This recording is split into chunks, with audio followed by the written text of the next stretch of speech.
Una volta c'era pinti negozi qua, sì, adesso che non c'è più niente, ma una volta avevamo negozi da mangiare e adesso che non abbiamo più niente.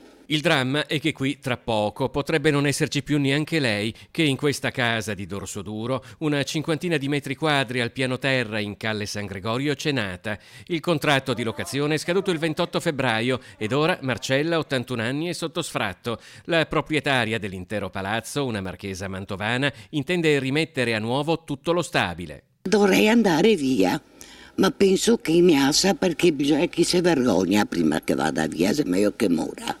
Attorno a Marcella si sta stringendo un'intera comunità, stufa di assistere all'esodo dei propri abitanti. La celebre frase "una volta qui era tutta campagna" per Venezia si trasforma in "una volta qui era tutta città". A scomparire non sono gli edifici naturalmente, ma le persone, i negozi, in una parola il tessuto sociale, in un'incessante trasformazione turistica. La vita vera sopravvive a macchia di leopardo in chi come Marcella, quarta di 9 fratelli, in questa casa c'è nata e ci abita da sempre. Solo rancurato tutti i miei fratelli che erano piccoli.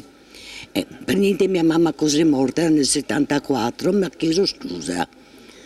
Eh sì, perché mi ha toccato rancurarmi tutti i figli di mia mamma, noi i miei. Io non ne ho, non sono sposata.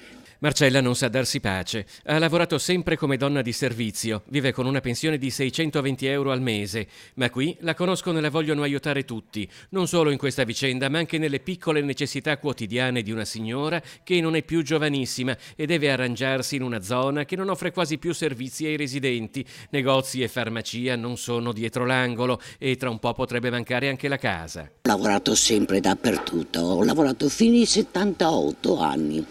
E dopo basta perché con sta gamba faccio fatica a stare in piedi. Hai capito? Non è che faccia... Io ho lavorato fino ai 78 anni. Se 2 anni e mezzo che non lavoro più.